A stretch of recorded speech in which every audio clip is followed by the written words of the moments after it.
Hallo liebe Aquarellfreunde und herzlich willkommen zum ersten Film nach der Sommerpause hier in der Aquarellwerkstatt. Wie ihr vielleicht schon wisst, bin ich im Sommer immer lange Zeit in Schweden. Ich habe dort ein eigenes Haus und verbringe seit etlichen Jahren die Sommer im schönen Blekinge am Meer. Dieses ländliche Motiv habe ich in diesem Jahr ganz neu entdeckt und als kleinen Plein-Air-YouTube-Film für euch mitgebracht. Die Qualität der Kameraführung ist vielleicht nicht so gut, wie ihr es gewohnt seid, und manchmal stören auch die Sonnenflecken auf dem Papier. Trotzdem möchte ich dieses Beispiel als eine vor Ort entstandene Plein-Air-Malerei gerne hier einmal zeigen, um euch vielleicht auch Lust zu machen, an einer Malreise nach Schweden oder einem Präsenzkurs einmal teilzunehmen. Die Termine für alle Reisen und Kurse findet ihr auf meiner Website www.deaquarellwerkstatt.de. Den Himmel für dieses Motiv gestalte ich sehr locker und frei, nur mit lichter Ocker und Kobaltblau. Denn im Motiv selbst nachher werden die kräftigen und auch dunkleren Farben dominieren. In die noch nasse Fläche setze ich eine Mischung aus Cobalt Türkis Light und Neutraltinte mit einigen Spuren Green Apatite Genuine, um die Grünmischung zu variieren. Dabei spare ich das Dach des Schuppens im Mittelgrund aus.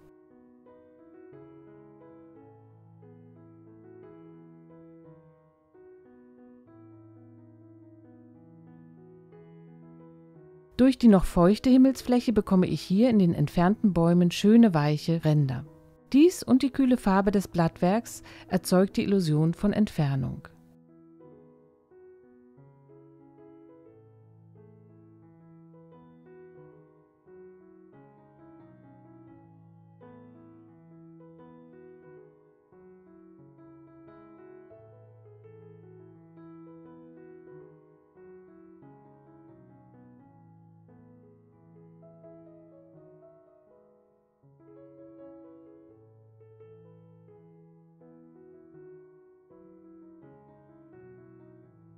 Weiter geht es mit einer helleren Grünmischung für den Vordergrund. Zunächst setze ich im oberen Bereich eine Lasur aus Jean Brillant und lichter Ocker und schließe dann einige Striche Green Apatite Genuine an. Die Formen des kleinen Schuppens und Felsens rechts werden dabei auch ausgespart.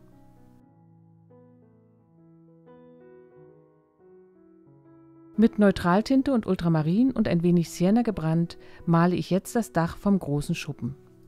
Hierbei nutze ich die Feuchtigkeit des Hintergrunds aus, um die Form des Daches mit dem Hintergrund verschmelzen zu lassen. Genauso arbeite ich in der sonnenbeschienenen Wand des Schuppens weiter. Mit Lasurorange, Sienna gebrannt, Alizarin, Karmesin und lichter Ocker setze ich ganz verschiedene Mischungen in die Wand.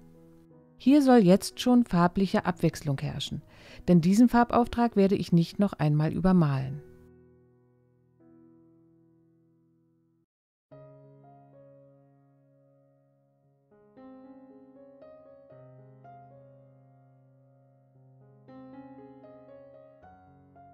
Den kleinen Anbau male ich mit etwas Lasurorange und Zylinblau, um hier ein wenig kühle Farbigkeit ins Spiel zu bringen.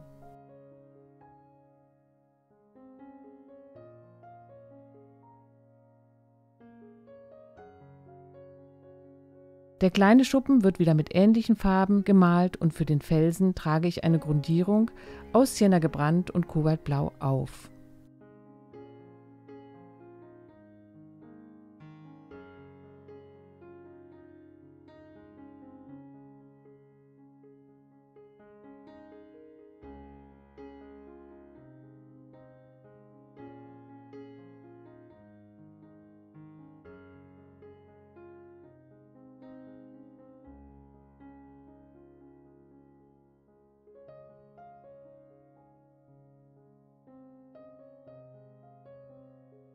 Nun kommt die große Form der Wiese im Vordergrund. Hier versuche ich mit verschiedenen Grüntönen wie Green Apatite Genuine und Perilene Green und auch ein wenig Cadmiumgelb und lichter Ocker eine abwechslungsreiche Fläche zu gestalten. Dafür arbeite ich mit großen Pinselstrichen und lasse gelegentlich kleine Spuren des Papiers stehen. Ein Z-förmiger Weg auf der Wiese führt in das Bild hinein und weist auf den Bildfokus den großen Schuppen links oben im Bild.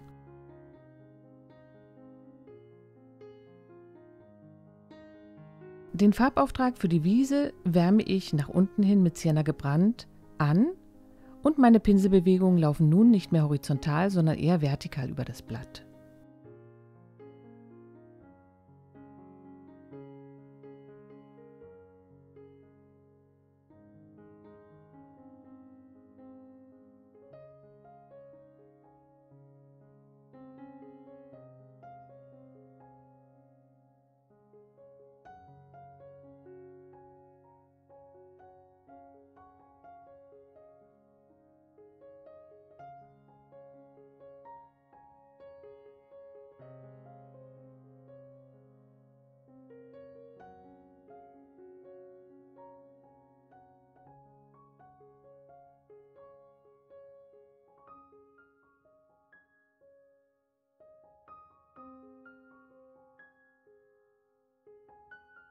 Im Vordergrund auf der Wiese möchte ich noch ein wenig Struktur erzeugen.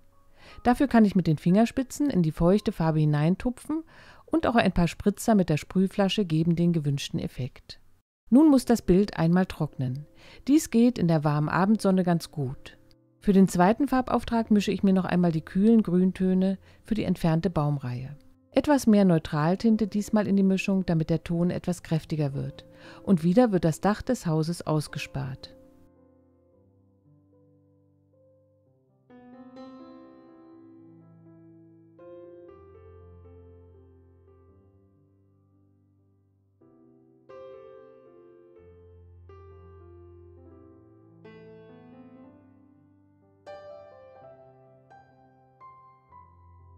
Mit Ultramarinblau und Lasurorange setze ich den Schatten unter das Dach des Schuppens und male auch die schattige rechte Seite.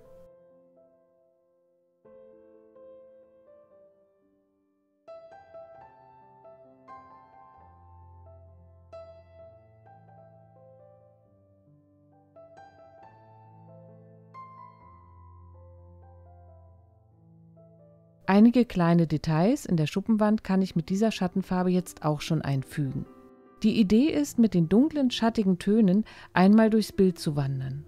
Die Farbigkeit variiert dabei von kühlen, eher bläulichen Farbtönen bis hin zu wärmeren Schattentönen mit Sienna gebrannt und Orange. Wichtig ist mir dabei immer eine Verbindung und Verzahnung der einzelnen Formen untereinander, damit das Auge gut durch das Bild geleitet werden kann.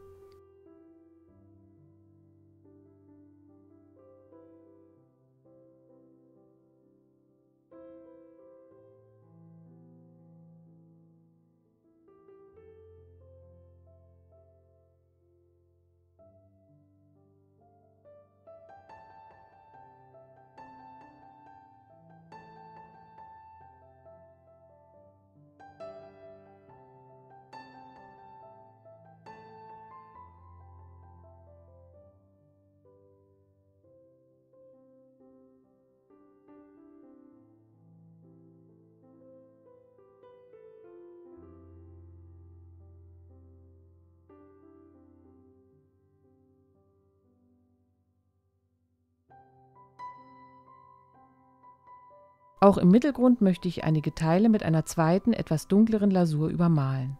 Die Farbtemperatur variiert auch hier ständig zwischen warm und kalt.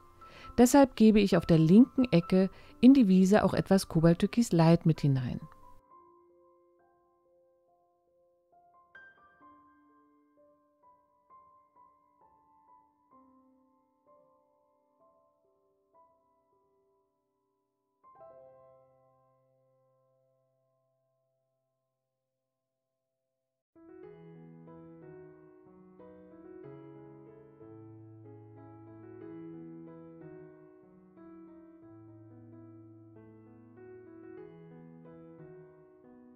Im Vordergrund helfen mir einige Spritzer mit sehr nasser, dunkler Farbe dabei, die Lockerheit des Farbauftrags nun nicht zu verlieren. Ich male hier mit Perylane Green und spritze auch gelegentlich etwas Cadmiumgelb mit hinein. Allzu harte Ränder, die durch das Spritzen entstanden sind, löse ich ab und an mit einem Pinsel und klarem Wasser wieder etwas an.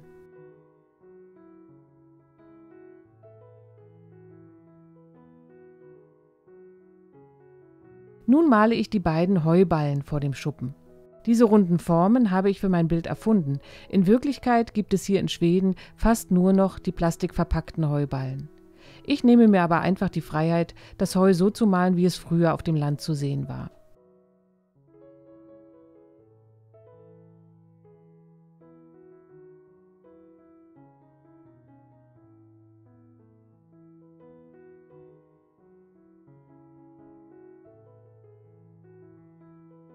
Hier auf der rechten Seite neben dem Schuppen möchte ich die Bäume noch etwas dunkler gestalten. Ich arbeite also wieder mit der Mischung Kobalttürkis Light und Neutraltinte und etwas Perylane Green und verwasche gelegentlich auch mit dem angefeuchteten Pinsel.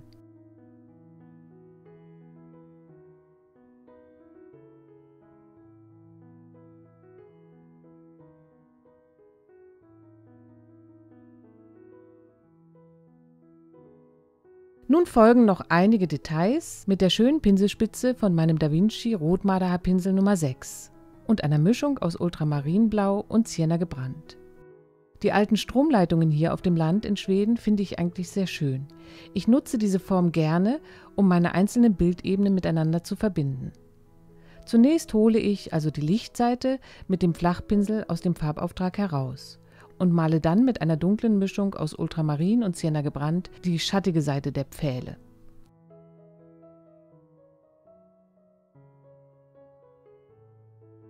Mit Lavendelblau setze ich die Stromleitungen und versuche hier mit möglichst einer flüssigen Bewegung auszukommen.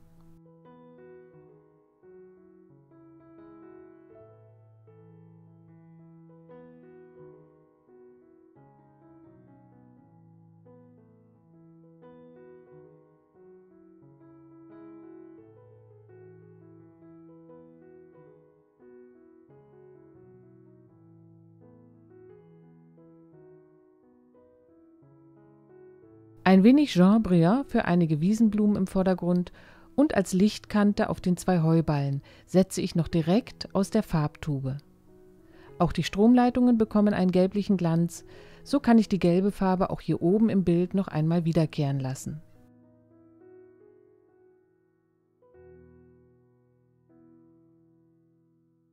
Mit ein wenig Titanweiß direkt aus der Tube setze ich nun noch helle Akzente unter das Schuppendach und auf die ein oder andere Fensterkante.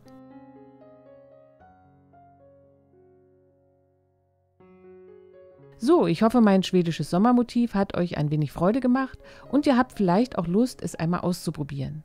Die Skizze zum Motiv und auch ein Referenzfoto gibt es wie immer im Mitgliederbereich für die Unterstützer der Aquarellwerkstatt.